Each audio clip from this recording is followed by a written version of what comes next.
Bonjour tout le monde, bienvenue pour cette nouvelle petite vidéo. Bonjour Clément. Salut Christophe. Alors, une semaine encore riche, vous allez voir. Pas mal de choses. Une semaine très manga, alors énormément de choses, mais un petit roman graphique qui m'a bien plu. En comics, un petit truc, alors le Jabel 619 qui ressort de terre. Et puis en jeu, c'est un peu le calme, on va en profiter pour en faire un petit débrief, justement, tous les jeux qu'on a un petit peu joué, ça permettra de regarder un petit peu. Comme ça, voilà, vous pouvez voir un petit peu le tenant aboutissant de cette vidéo, parce que je pense qu'elle va faire encore sa petite demi-heure. voilà. De toute faison, vous l'avez vu en bas de la vidéo, voilà, Voilà. Vous êtes au courant. Donc comme ça, vous pouvez voir un petit peu, mais ouais, des petites choses sympas. Bon, beaucoup de mangas, mais petites choses sympas en BD, en comics, voilà. Il y a vraiment des petits trucs sympatoches. Donc on va pouvoir commencer. Alors, manga. Yaoi. Alors là, il y en a eu plein. Je ne vais plus les mettre en nouveauté, faut que je trouve un autre système. Je peux pas les mettre en face. Je veux plus, il n'y en a plus. Je voulais en lire un ou deux pour voir un petit peu, mais tout ce qui est sorti cette semaine, j'ai au moins 2-3 semaines de lecture d'avance en manga. Avec tout ce qui est sorti. Côté un peu, allez, trop shoujo, tranche de vie, qu'est-ce qu'il y a eu? En petite nouveauté sympa, il y a eu la sorcière aux champignons. C'est pas la couverture. La même, non, on voit pas, je sais pas si on voit bien, mais les petits champignons, ils sont. Ça brille. C'est par la même autrice que l'Académie d'Alice. Donc le dessin m'a semblé un petit peu enfantin au démarrage. Je vois, c'est peut-être pour les plus jeunes filles, etc. Mais en fin de compte, on rentre très bien dans l'histoire et ça devient super agréable parce qu'en fait, il se passe plein de choses et c'est ultra riche. Parce qu'en fait, on va suivre l'histoire d'une petite fille en fait qui vit dans sa forêt, qui vit dans des champignons. Déjà, c'est un petit peu original. En fait, c'est une petite fille qui a un peu de la magie noire. En fait, une sorcière noire. C'est comme il y a eu un peu les sorcières gentilles et des sorcières un petit peu qui ont été mis sur le déclin malheureusement contre elle et qui vivent un petit peu reclus. Et cette fille-là n'est pas très appréciée des gens. Parce que quand elle passe en ville, voilà, elle est contagieuse du fait que ces champignons, et dès qu'elle marche quelque part, il y a des champignons qui apparaissent, ce côté un peu speur, et en fin de compte, dès que les gens la fréquentent, ils vont mettre un masque pour pas la toucher, etc. Donc en fait, il n'y a rien que ça déjà. Après, elle rentre sans vie, et des petits clins d'œil, par exemple, son chapeau, c'est un chapeau magicien, et en fait, elle reflète ses humeurs. C'est tout bête, mais au démarrage, il est tout noir, et puis en fait, quand il est un peu stressé, il y a des ronces qui apparaissent. Par contre, quand elle a des petits moments d'éclair, il y a des roses qui apparaissent dans son chapeau. Rien que ça, c'est des petits détails comme ça, ces petits animaux de compagnie, ils vont se transformer pour l'aider. Et on a un univers ultra riche en fait, et plus on avance dans l'histoire, et elle va rencontrer, alors elle est un peu en paria, et en fait elle va rencontrer un garçon, elle va flasher un peu dessus, et elle va rentrer chez elle, et elle va dessiner le garçon, et le dessin va prendre vie. Magie noire. Et en fait elle va suivre un peu cette pseudo un petit peu, pas romance, parce que comme elle n'a pas de contact avec les gens, elle vit un peu, c'est un petit peu romance par procuration, sauf qu'en fait, elle prend un peu l'âme du garçon qui vient, tout ça. Et en fait, on a une histoire ultra riche, qui est un peu, à la base, je dirais, pour les petites jeunes filles, mais en fait, tout le monde peut le lire, on rentre dans l'histoire, c'est assez original, il y a plein de petits pas que les clins d'œil, mais des petits trucs qu'on voit pas forcément, et c'est super agréable. Donc je pense que cette série-là va sans doute bien marcher. Le Tense a coupé le souffle, le dernier volume. Le nouveau petit shoujo qui est en 2 volumes, une si belle couleur. Une si belle couleur, pardon. Donc des un peu plus classiques shoujo. Oui, voilà. Là on s'y retrouve. Là voilà, plus classique. C'est une histoire en 2 volumes, notamment les tomes 2 sortent en même temps. D'accord, bon, comme ça c'est bon. Hein. On va dire rien de réfléchir dans les codes. Pour du shoujo, on va suivre une jeune fille qui a... Alors, suite un peu une rumeur, un truc, voilà, avec un professeur, elle est venue, elle s'est mis un peu de côté à l'école, et donc elle s'est renfermée sur elle communique plus avec les gens, par peur, voilà, des représailles, enfin voilà, des mauvais avis. Et un jour, on va avoir un jeune homme qui arrive dans l'école, un nouveau garçon, qui est français. Oh. C'est pas un brun, c'est un blond aux yeux bleus, ça change. Et en fait, il va naturellement vers cette jeune fille-là, parce que les autres filles sont un peu, voilà... on va dire visible, on va dire rayonne, et en lui, il va plutôt être attiré par cette jeune fille-là, qui est un peu discrète. Oui. Et il va réveiller un petit peu, dans son cœur, enfin là, ce début de romance. Le gros avantage, c'est qu'en vu que c'est en 2 volumes, le rythme, il est assez soutenu, ça va assez vite. Tout se met en place et on accroche assez vite. Après, le savoir à la fin du tome 1, c'est exactement, est-ce que ce garçon-là, il fait ça vraiment purement parce qu'il a flashé sur elle, ou est-ce qu'il n'y a pas peut-être quelque chose derrière? Alors, je ne veux pas dire parce que j'ai pas lu le tome 2, mais pour le coup, mais c'est la question que je me pose à la fin. Est-ce qu'il ne profite pas? Est-ce qu'il n'y a pas une petite histoire qu'on ne connaît pas derrière, etc. Mais franchement, c'est se lassit tout seul. C'est un bon shoujo. Un bon shoujo, je trouve, en 2 volumes. C'est l'avantage, c'est court, c'est rapide, les deux sortent en même temps. Oui, c'est clair, oui. Hop là, emballé, c'est pesé. Il n'y a pas vraiment de surprise, mais surprise dans le sens où c'est un shoujo classique, mais l'histoire, on accroche bien en personnage. Enfin, Les surprises sont peut-être dans le tome 2. Voilà.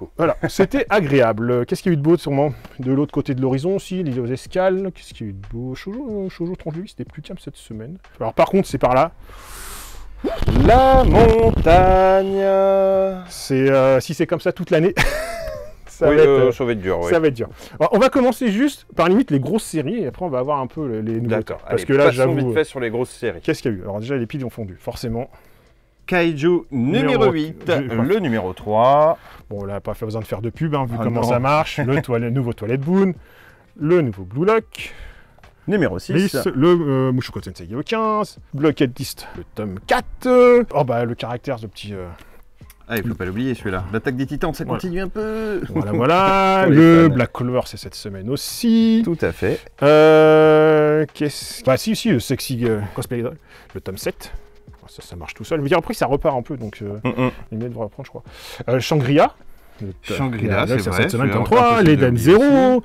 Le Secret Magical Stone, le tome 3, la réédition des Yu Yu Hakusho. Le tome 3. Les Enfants de la Baleine, ouais, que j'aime bien cette série-là, c'est plutôt sympa. Est-ce qu'à ce point-là, vous êtes convaincu qu'il y a eu beaucoup de sorties ou pas? Ah si, le Shadow House aussi. Ça c'était pareil, je crois qu'on a déjà dû en parler, ça c'était super joli. Ouais, je crois aussi, bah tiens, on laisse la Classroom for Heroes 12. Je crois que si on continue, on va jamais s'arrêter. Respire, Christophe, respire. voilà. Après, il y a plein de nouveaux titres. Allez, Tagen Aki chez Kana.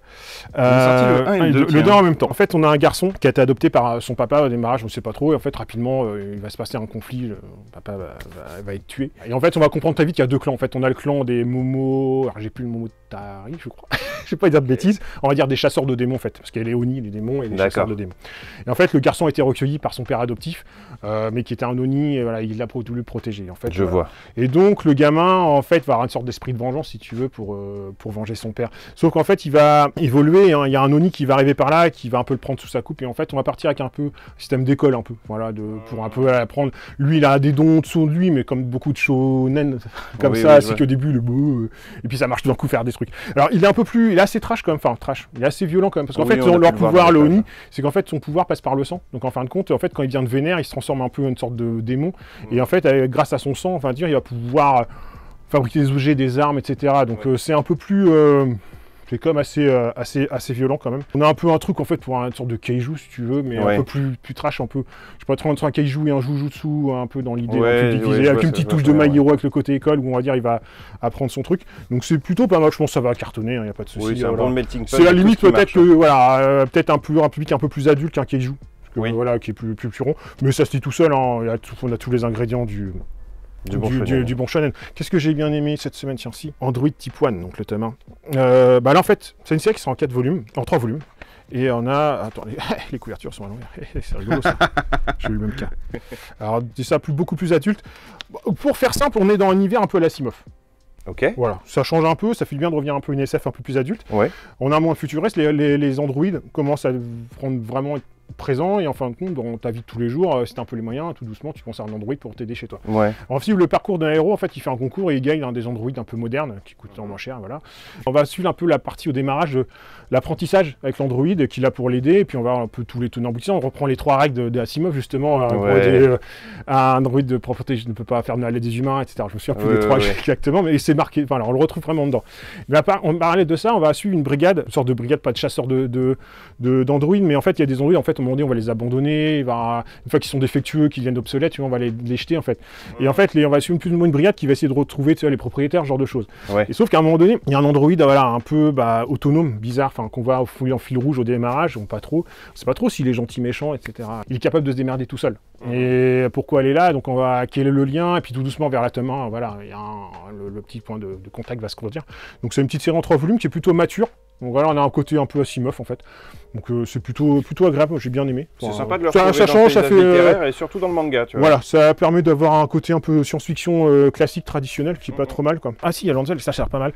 Il y a tout ce qui est sorti, j'ai pas eu le temps de le lire, mais l'animé a l'air de bien marcher. Je le présenterai la semaine prochaine celui-là, parce que je l'ai pas lu. Il y a un autre qui me tentait bien aussi, c'est mon coloc qui est qu'une gameuse. Alors lui, je pense que rien que le titre, il va se vendre tout seul. Je suis là, j'ai Shikigami, alors j'en parle un peu, parce que j'aime bien de parler de temps en temps un peu des mangas, je trouve un peu moyen. C'est du mélange, je m'attendais un petit peu à mieux. C'est des sketchs en fait, des petites histoires courtes. D'accord. D'une fille en fait, avec son copain, en fait, le copain a la poisse, et elle à chaque fois elle est là pour lui sauver un petit peu le truc. C'est des petits sketchs, mais j'ai pas trouvé ça hyper marrant, enfin... C'était pas pris, ouais, c'est pas pris, je m'attendais à mieux. Ah oui, c'est vrai. On avait parlé l'autre fois, le shonen un peu où il y avait des cercles. Desert 9. On devait partir à la quête, mais des zones. On fera un petit speech, je relirai, parce que j'avais vu il y a un petit moment, à Noël, je m'en souviens plus par cœur, je relirai un petit speech. Et puis voici comme un collecteur, comme pour celui-là. Collecteur avec le 1 et le 2. Voilà. Je pense que c'est bon pour le manga. Alors on passe à la BD. On passe à la BD. C'est parti. Alors, bah mine de rien, semaine un peu riche, mine de rien. Alors, pas de gros titres. Mais quelques trucs sympathiques. Par exemple, il y a ce qui est sorti cette semaine, il y a le sarcophage des âmes. Alors, je sais pas si tu te rends bien compte dans BD, tu vois, il y a le côté pelliculé qui est assez sympa. Ouais. Alors l'histoire de celui-là, on repart encore un peu une sorte de heroic fantasy un petit peu contemporaine. On va suivre en fait une jeune femme qui est avec sa fille et qui va se faire attaquer en fait dans sa maison et va essayer de sauver sa fille. Pendant ce temps-là, potentiellement elle meurt périt dans sa maison enflammée. Et en fait, sa fille va être adoptée par une autre famille. Et en fait, le tenant aboutissant de l'histoire, c'est qu'en fait, on va avoir en fait, on va apprendre que dans l'histoire, il y a un peu deux clans qui sont à la base, le bien et le mal, hein, si tu veux.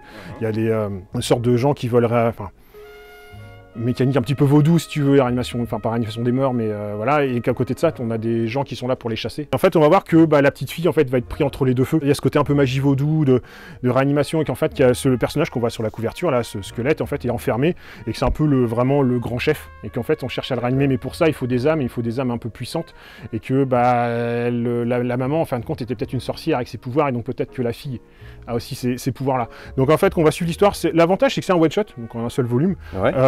C'est pas forcément le titre de l'année, mais en fait, en one-shot, le rythme est assez soutenu, et en fait, on accroche assez bien. Donc voilà, en fait, si tu veux, ça me fait penser un peu à une sorte d'Aristophania, si tu veux, mais Aristophania un petit peu au-dessus de la semaine dernière, mais je l'ai trouvé franchement assez plaisant à lire. Il y a le Neige qui est sorti cette semaine aussi. Cette année, on n'avait pas vu, c'était le London Niche, qui était sorti la semaine dernière. Ah non, on l'a pas vu. Non, il était un petit peu caché, ouais. Et j'ai eu le temps de le lire comme ça. La couverture était quand même matriée. Peut-être quand tu vois ça, tu sais pas trop si c'était un côté un peu fantomatique, qu'est-ce que c'est comme histoire, etc. Donc on repart sur un one-shot. Et l'idée est plutôt sympa, on va suivre le parcours de ce monsieur, là, c'est un peu léger retraité. Dès le début de l'histoire, tu comprends, en fait, il a une vie ordinaire, sauf qu'il a deux trucs qui sont pas ordinaires dans sa vie. C'est que rapidement, en fait, dans le début de l'histoire, il sauve un monsieur qui a une mallette. Il doit prendre sa mallette et en fait il va se retrouver malgré lui transporteur de produits sans trop savoir. Et à côté de ça, il est amoureux de la femme de son meilleur pote qui tient un bar. Ah oui. Et en fait on va prendre l'histoire et en fait c'est un peu l'histoire où on se relie. Donc en fait dans le fond, si tu veux, il n'y a rien de révolutionnaire. Les deux histoires vont se relier à un moment donné. On va faire un peu des systèmes de flashback et on va se rendre compte que à cette époque-là, ces deux potes en fait, un qui est plutôt fan de Rolling Stone et l'autre des Beatles. Et en fait ils ont fait une soirée un peu déguisée et costumée. Voilà. Et en fin de compte, la jeune fille à l'époque a embrassé le mauvais garçon et en fait, le premier a épousé le deuxième sans trop le savoir parce qu'ils étaient costumés de la même façon. Et donc lui, il a toujours ce souvenir là en tête, mais il veut pas parce que c'est son pote. Et la jeune femme qui est un peu plus âgée, au-delà de sa routine, se rend compte qu'il y a peut-être un petit truc qui va pas. Et donc voilà, ce côté un peu couple moderne, est-ce qu'on va pas de l'avant, etc. C'est marrant d'écrire des histoires sur des personnes... voilà, en fait, c'est assez frais. C'est assez frais, ça se lit assez facilement. Ce que j'aurais bien aimé, comme ça se passe à Londres et qu'on a ce côté un peu, tu vois, les Beatles, Guinness, ce que tu veux, ce petit humour un petit peu plus british, ça aurait été vraiment top. Après, c'est agréable à lire, ça change un peu. Donc, on a ce côté un peu entre agents secrets, si tu veux, sans le vouloir, avec couple un peu dépassé par les événements qui essayent de se mettre à la page. Voilà, c'est agréable à lire. Hein, voilà. Ça a l'air vachement bien. C'est sympa à lire, c'est agréable. Voilà. Il y a eu ça aussi, La peau et de l'autre, le tome 2 qui vient de sortir. Alors, j'ai pas le temps de le lire. Qui clone un petit polar. Alors, le premier, j'ai juste le speech, c'était plus ou moins sur un gars qui était une gueule cassée autour de l'après-guerre et que son pote a pris, je crois, le business. Mais je regarde ce que je dirai la semaine prochaine. Bah, tiens, ça s'est sorti cette semaine, un peu plus entre le. Pierre rouge, plume noire. Encore un one-shot. Cette semaine, c'est une semaine one-shot. Pas de gros titres, mais plein de one-shot. Le petit speech off, on va dire, c'est quand même une particularité. C'est une commande qui a été faite une BD qui a été faite vraiment pour le marché chinois. Parce que quand tu la lis au démarrage, tu comprends un peu plus quand tu sais ça, en fait. L'idée, c'est pas une légende, mais on va dire, c'est un assaut, de l'empereur de Chine contre un vassal qui a un peu, avec le temps, qui était devenu important. Et à un moment donné, on va arriver à la période du conflit. On va dire que l'empereur va assiéger le château de ce prince. Mais ce qui est l'originalité, c'est qu'en fait, on va suivre l'histoire à travers un corbeau qui parle dans ses propres pensées, et surtout qui va communiquer avec la montagne. C'est-à-dire que la montagne sur laquelle est le château. Et en fait, c'est un peu les voix off un petit peu de cette histoire. C'est la communion entre la montagne, qui est un peu sage, et le corbeau, qui va explorer et qui va essayer on va suivre un peu l'histoire à travers ses yeux. D'où la pierre rouge et la plume noire. Voilà. Et l'histoire, en fait, on va suivre dans le château, le noble, en fin de compte, où tous les habitants se sont réunis dedans parce que pour éviter la guerre. Oui. Donc on va voir le côté où le noble, lui, en termes de nourriture, etc., tout est parfait et les autres, ils crèvent la dalle, quoi. Ouais. Et le côté assaillant. Et en fait, c'est l'attaque, tout simplement, de l'empereur chinois pour récupérer un territoire. L'histoire n'est pas non plus révolutionnaire, si tu veux, mais la façon que c'est fait, c'est plutôt agréable. Oui, c'est agréable. La forme qui change un peu. Mais en fait, c'est pas une légende, mais on pourrait croire que c'est une légende un peu. Voilà. Sympathique à lire. Ouroboros. Oula. Ouais. Alors le nom m'a intrigué parce que je pensais à un autre truc avant, mais en fait j'ai cherché, en fait Ouroboros ce qu'on appelle le signal chimique. Ouais, le serpent qui se mord la queue, voilà. c'est ça. Donc ça je l'ai pas lu. C'est sorti cette semaine. Qu'est-ce qu'il y a eu de beau cette semaine encore? Un Nuit du peuple, un Généraux des généraux. Tu vois, un petit peu. On vient de les poser, donc ça j'ai pas encore le temps de les lire. J'en parlerai sans doute passer la semaine prochaine, celui-là. Qu'est-ce que j'ai bien aimé? Alors je vais le lire la semaine dernière et je l'ai lu parce que la couverture me plaisait trop. Et en fait, je me suis fait bien happer par la BD. C'est une BD top tier?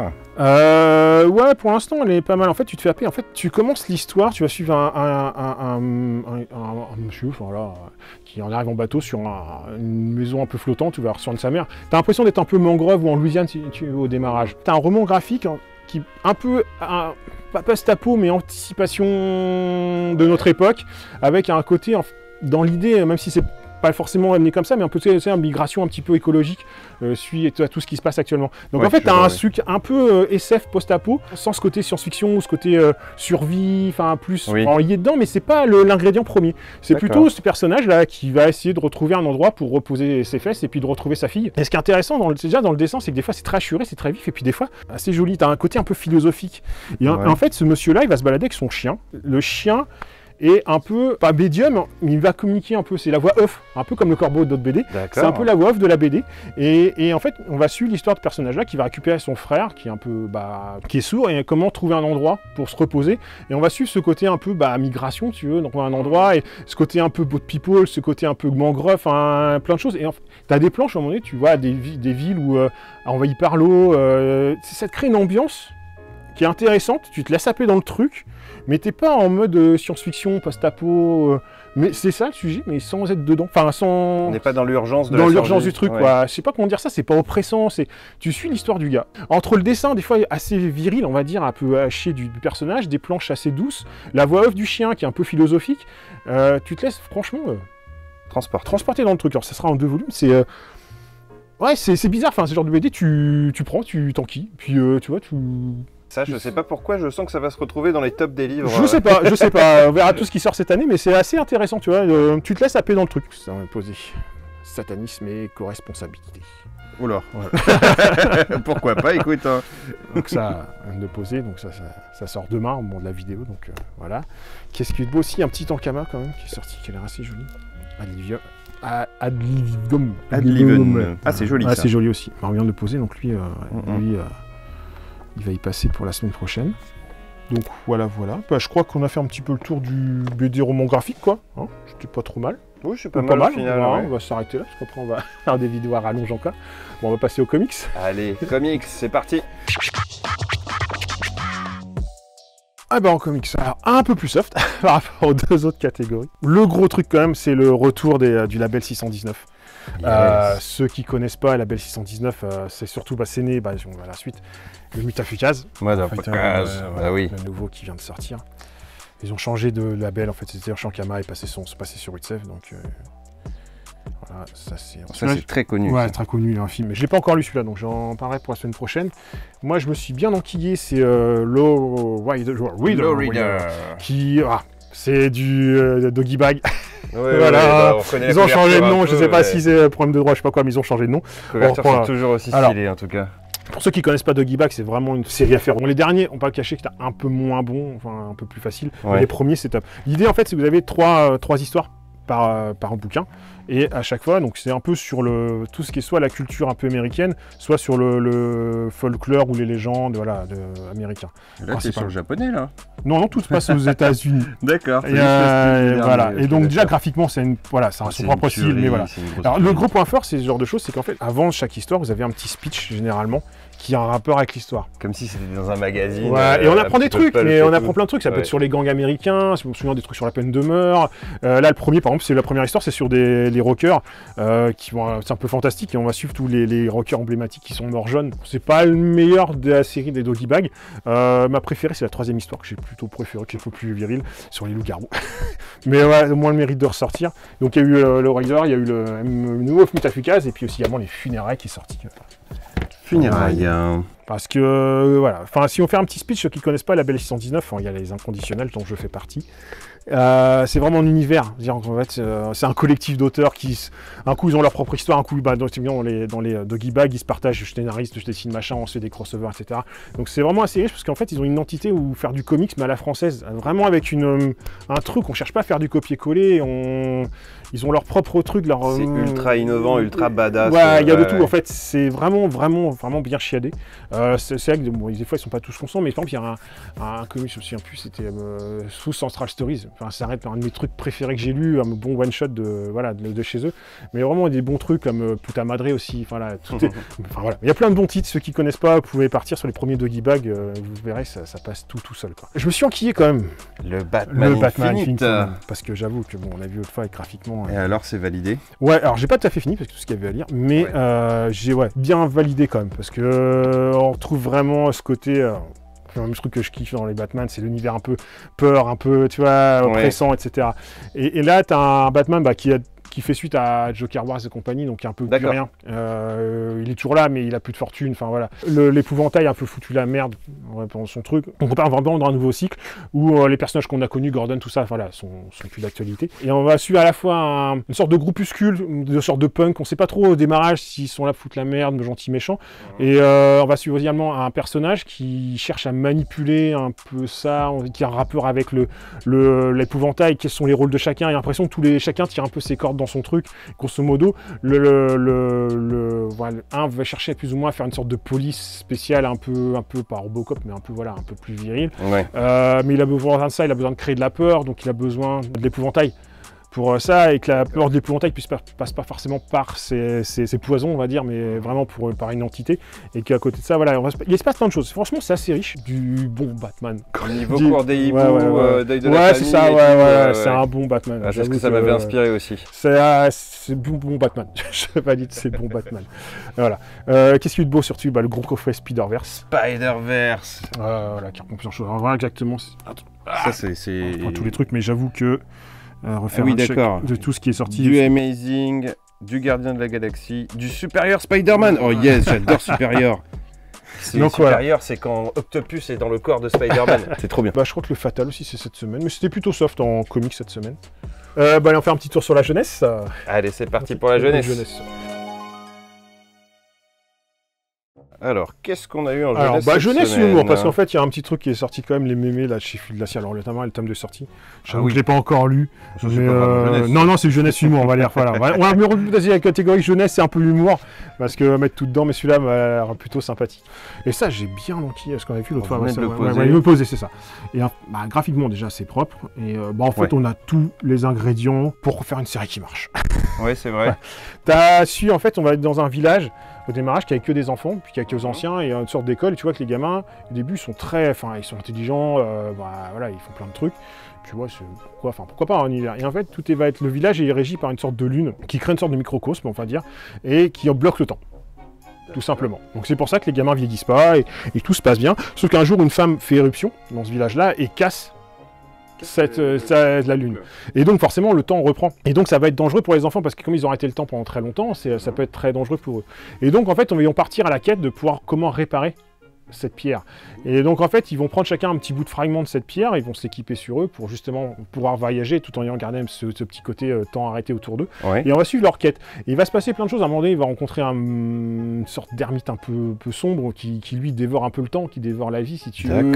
Qu'est-ce qu'elle son rôle. Ils vont rencontrer un moment des élémentaux, il va se passer des choses. Leur quête, leur pierre, à un moment donné, leur fragment de pierre va prendre un peu une âme, pas une âme, mais un pouvoir qui va donner un rôle à chacun. Enfin, c'est assez riche, tu as tous les ingrédients, mais vraiment ingrédients, les petits ingrédients à la géant. Enfin voilà, non, c'est vraiment bien aimé.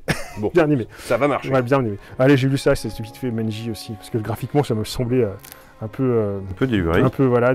Tu dis, c'est assez dans les deux sens. Hein, j'avoue, c'est rigolo. C'est rigolo. Et en fait, du début, tu prends un peu sur les points, puis en fait, tu te prends bien dans l'histoire, mine de rien. Alors, je sais pas trop si on peut classer full jeunesse ou un peu entre les deux. En fait, tu vas suivre l'histoire ce personnage-là, qui est un servant de ce personnage-là, et qui lui a envoyé de chercher un ingrédient, une sorte de potion, enfin, un truc super dur à avoir.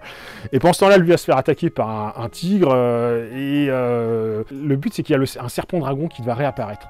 Et que le personnage-là va chercher tout pour faire l'invoquer. À côté de ça, il y a un gang de crapauds qui arrive et qui va aussi prendre sa part, enfin son truc. En fait, grosso modo, la première personne qui va voir le dragon, son pouvoir va être à lui, si tu veux.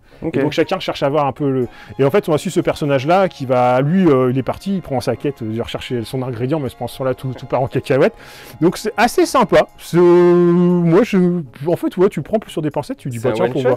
Non, il y a une suite, ouais, il y a une suite, ouais. Bah tiens, le tigre, tu vois, ils vont se bastonner, les pouvoirs, machin. Donc ça va partir en cacahuète, le château est détruit. Donc lui, il va partir à chercher son ingrédient, mais lui, personne l'aime, donc en fait, il va pas le trouver. Et les crapauds arrivent et... les dessins font vraiment marrer, en tout cas. Et c'est assez sympa, quoi. Ouais. Et voilà, la légende, quoi. C'est un peu, ouais, décalé. Difficilement classable. Il y a un petit côté, il m'a fait presque un peu penser, tu vois, du donjon, tu vois, enfin... Ouais. Donjon Junior, je sais pas. Enfin, c'est très particulier. Moi, ça me fait penser, pour ceux qui connaissent dans la vidéo, parce que toi, je sais pas si tu connais Toff, mais Gumball. Oui. C'est une série, ouais, voilà. C'est vraiment, tu vois, c'est pour les mômes, mais on sait pas trop si c'est pour les mômes. Ouais, voilà, c'est difficilement classable. Le graphisme va rebooter les gens.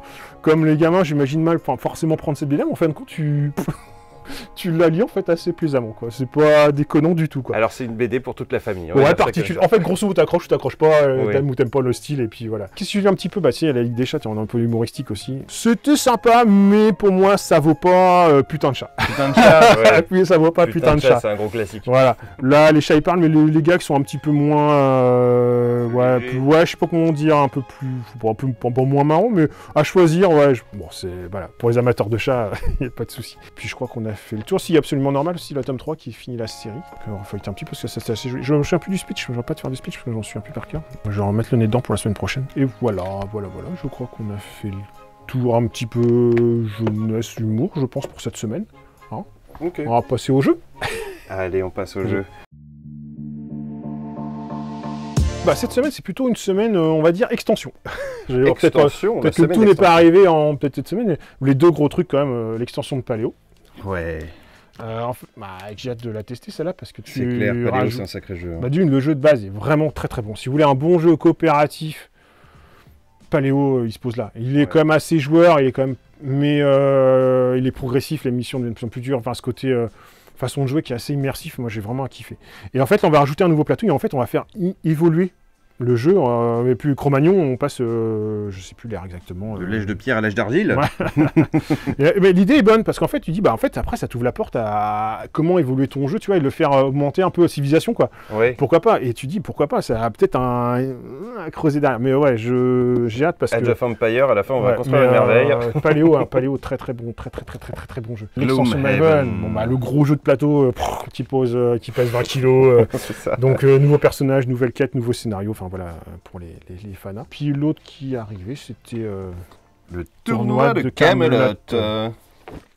Reçu ce matin, pris cet après-midi. Bah, c'est un jeu de pluie.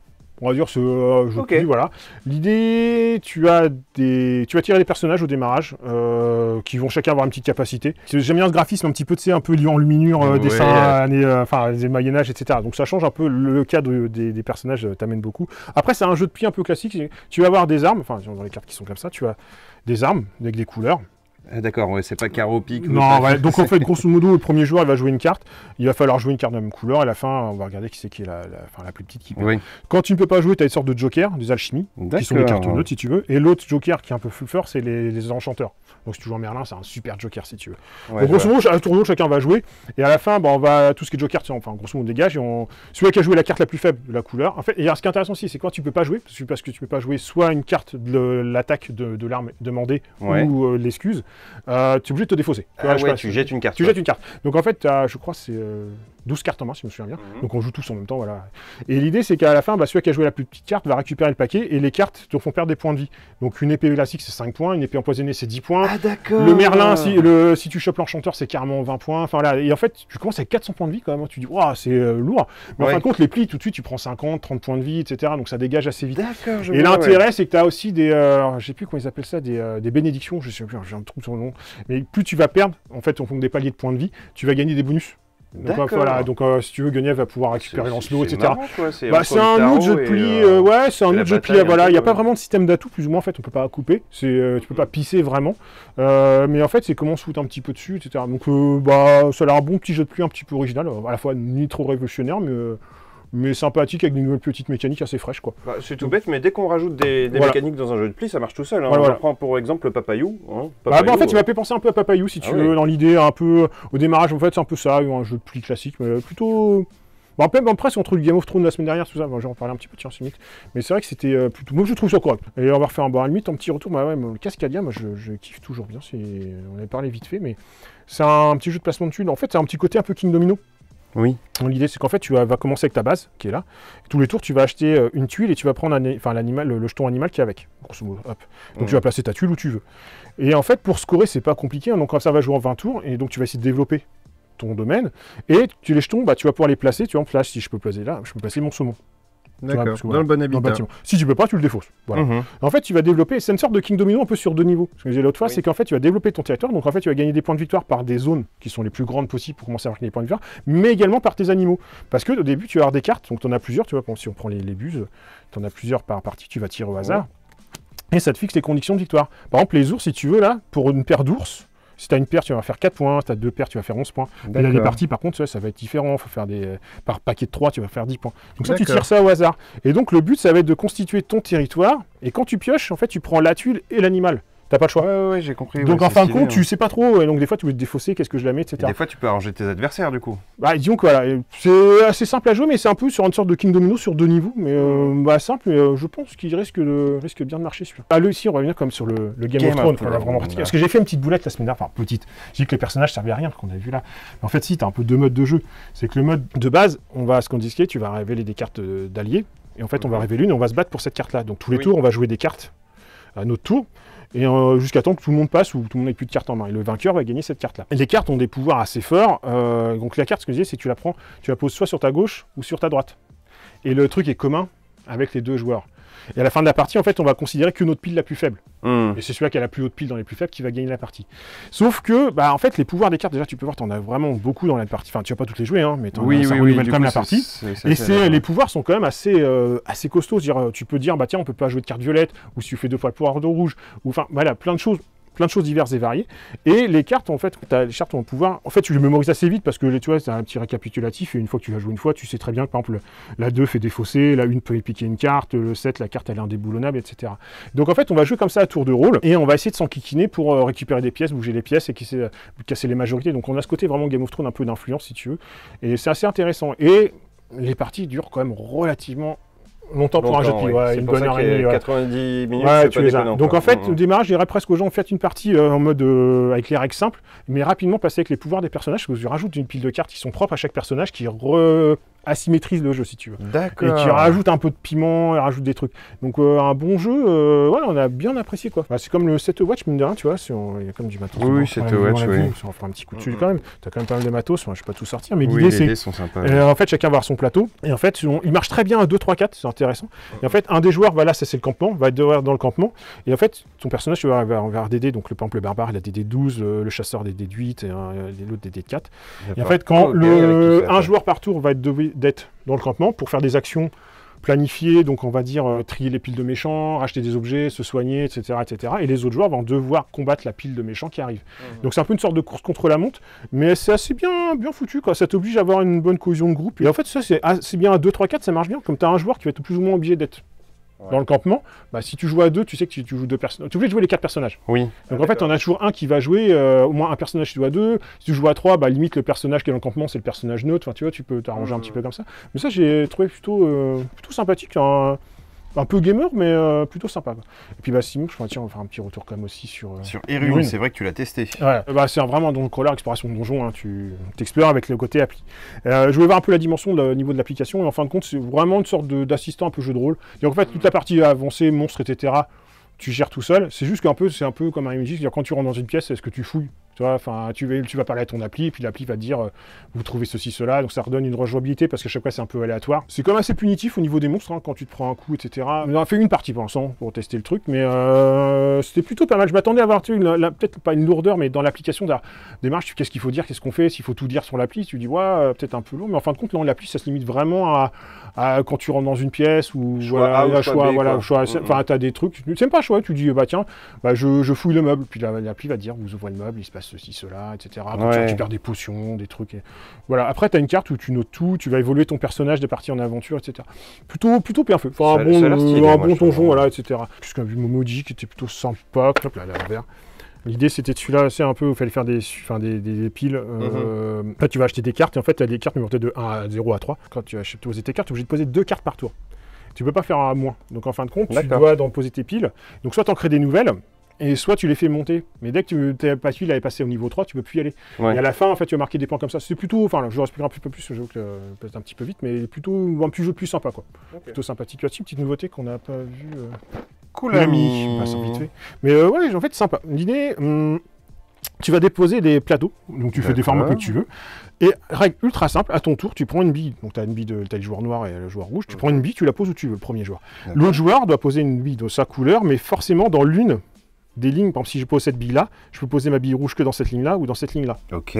Mais pas dans la même pièce. D'accord. Donc en fait, comme ça, tu vas à ce côté, tu vas embriquer les pièces. Une fois que tous les joueurs sont bloqués, on peut plus jouer. On va regarder qui c'est qui est majoritaire par tuile. Et tu vas marquer un nombre de points égal à le nombre de tuiles que tu contrôles. Ouais, en fait, si tu veux, tu as une tuile à 6 places, à 6 fiants. Si tu récupères ta majorité à 6 points. Et donc, en fait, plus une tuile est grande, plus ta majorité. Enfin, tu peux marquer de points et ainsi de suite. Mais petit jeu, un bon petit jeu, tu vois. Voilà, j'ai pris pareil pour découvrir, mais j'ai trouvé ça, en fait, plutôt sympa, quoi. Le Mayhem aussi, quoi. On a pas mal joué, en fait. Oui, c'est vrai, il a tourné au café, celui-là. Tout simple. Franchement, petit jeu de bataille.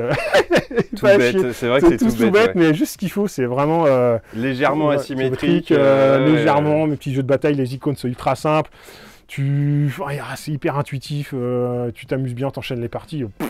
Puis le fourniche, si on fait un petit topo vite fait sur les jeux qu'on a fait. Celui-là, en fait, j'aime bien. Hein. Celui-là, j'ai bien aimé, ouais. J'ai bien aimé, ouais. C'est quitte à faire des petits jeux simples, tu vois. Moi, je préfère jouer presque un sac, un Seven Wonders Architect, tu veux, qui a. C'est beaucoup plus accessible. Voilà, c'est vraiment plus accessible. T'as plus d'alchimie, c'est simple à prendre en main, mais t'as plus de cohésion. Faut obligé de réfléchir si je fais gagner l'autre joueur, etc. Mais vraiment, un bon petit jeu, un bon jeu aussi sympa. Celui-là était bien passé, quoi. Je crois que cette semaine, j'ai pas reçu d'autres jeux. Je vais pas dire de bêtises. C'était plutôt calme. À ce moment, nous ne le savions pas encore, mais nous avions oublié l'extension de Senseiya et les nouveautés Warhammer. Désolé.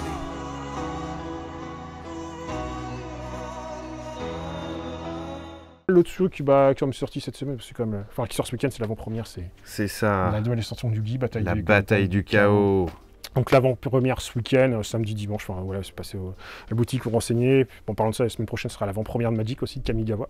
Ouais, c'est clair, aussi, donc venez nombreux. Voilà, le planning on va mettre sur Facebook, etc.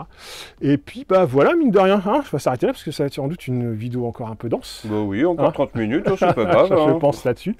On va pas durer plus longtemps, on va essayer, puis je pense qu'on va dire merci de nous suivre et de partager tout ça, parce que voilà, c'est du test, de la lecture, il y a du boulot. T'as beaucoup lu cette semaine, Christophe. Planning lecture, j'avoue. Jeu lecture, c'est dense, quoi. Bon, voilà. Bon, en tout cas, c'est cool de partager avec toi, les petits commentaires qu'on a, etc. C'est toujours plaisir. C'est assez agréable. Et puis voilà. Et puis je suis ravi de partager ça avec vous. Puis on va vous dire à la semaine prochaine. Voilà. On verra s'il y a peut-être un peu moins de nouveautés. On va éponger les retards de lecture. Et puis on verra tout ça. Sur ce, je vous dis à la semaine prochaine. À la semaine prochaine, tout le monde. Ciao, ciao.